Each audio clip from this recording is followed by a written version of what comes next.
So I asked my staff to get a smart guy, an attorney, to give us another point of view on this. His name is Arthur Aidala. You might know him. He's been on TV a lot. He does a radio program on 970 AM in New York City.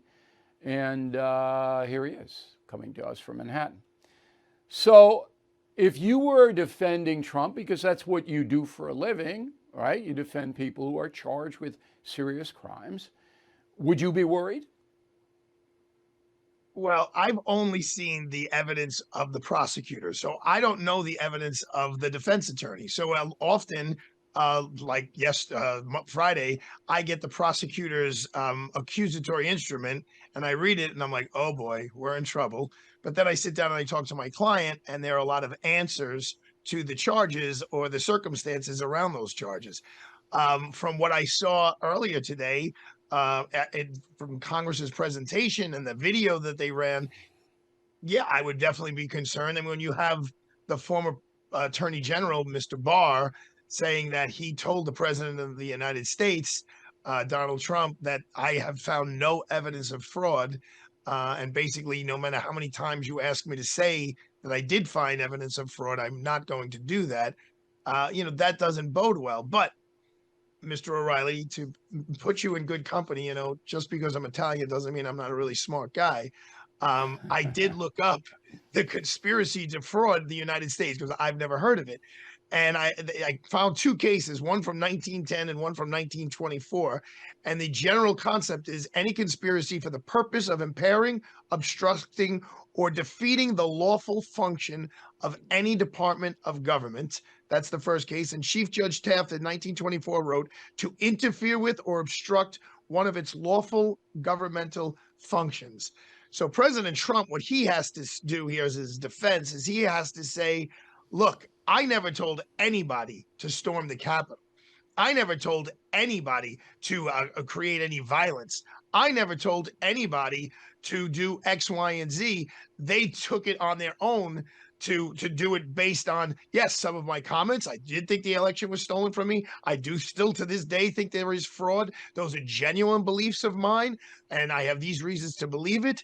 But what Merrick Garland has done, well, what he did as soon as President Trump announced he was running for president, is he said, look, I shouldn't be the one involved in this case since he's running against my boss. And that is clearly a textbook conflict of interest. So in my opinion, he did the right thing by stepping back as much as he could and appointed a prosecutor, Jack Smith, who actually I crossed paths with here. He started off in the Eastern District of New York in Brooklyn, but he's really been all over the country and all over the world as a prosecutor. He's known as a true prosecutor. People around him say they don't know if he's a Democrat or a Republican. And his statement was, I'm going to look at the evidence and see where it leads. Right. However, clear, he does not have the final say. It still goes. So Congress is basically now giving this to Jack Smith. Jack Smith will do whatever investigation he wants to do. And all he does is make a recommendation back to Merrick Garland. And if Right. you are correct, Bill O'Reilly, Merrick Garland will do whatever President Right. Biden Biden tells him. tells him to do. Now, as I said to the audience, I know a lot about this case because I've been following it very, very clearly. So what the committee has come up with is a bunch of circumstantial evidence. So a skilled defense attorney like you could shred that. So we know, for example, that Trump alerted the Pentagon that the National Guard might be needed to protect Washington, D.C. That's in stone. That happened. So that happened a day before the January 6th incident. That wipes that out, that Trump wanted this riot to occur. It wipes it right out because it's reasonable doubt. If he alerted the Pentagon, then he couldn't possibly have wanted this to happen. That's number one. Number two, you're basically saying you disrupted a proceeding to certify the electoral votes. But Trump comes back, or you come back if you're defending him and say, look, Trump believed there was a mechanism in the Constitution that allowed the Vice President Pence not to certify certain electoral votes in states that are dubious. And then you debate that all around. I mean, but there's reasonable doubt right But there. what the way you have to kind of turn lemons here into lemonade is that as a defense attorney, and we have to do that often as defense attorneys, the whole part about Pence and the pressure, because there seems to be some evidence that the president of the United States put a lot of pressure on Pence. And that's true, he Trump, did. Trump's got to turn it around and say, but Pence never got to Congress. Pence never disrupted the proceedings. Yeah, he didn't do anything. Pence never did anything. So you can't blame anything I said to Pence on me disrupting. No, but they can say it was a conspiracy, that you conspired to make it happen, and just because it didn't happen doesn't throw out the conspiracy charge. Since you brought it up, let me put on my objective hat, because I was a prosecutor and a defense attorney. In federal court, proving conspiracy is a very easy thing to do. It's a very easy thing to do.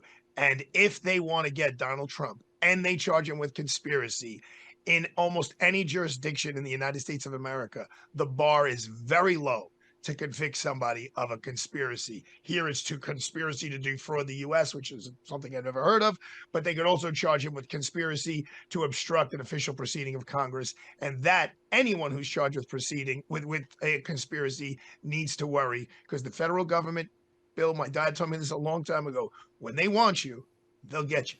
That's true, but remember that it would be a jury, and they would have to have what they call a smoking gun, because the jury is going to have to be convinced that Donald Trump actively, not passively, all right, did something illegal to stop a legitimate government function. I could defend this case. I think I could win it. But anyway. But he doesn't have to do it. He just has to be active in the conversation. And if he directs someone else to do it, he could be sitting in the White House and someone else does something. But there wasn't anybody who did anything like that. Pence went to the Capitol. Pence did what Pence believed the Constitution required. Okay. There was no one else involved in that kind of a situation. We've already shredded the fact that Trump wanted the riot to occur. That's not true. So what's the other conspiracy? Giving an opinion? Well, I think Jack Smith, the special prosecutor, the people he's going to call in, and if they cooperate, are the ones that were charged with the actual crimes. Who told you to go into the Capitol? There was one guy in the video earlier today. But they already should have that. They already should have that, because the criminal proceedings have been going on for a year. How many people are in penitentiary? They should have it already. Now you have a different prosecutor who's supposed to be operating independently, and we'll see. And he isn't. For thinking it. He's also, Bill, just one more thing is he's also looking at these the papers that were stuck in Florida and Mar-a-Lago, and why these. So he's doing an investigation on several things. He's doing it on. I know. The third thing is the super PAC that apparently raised some money that.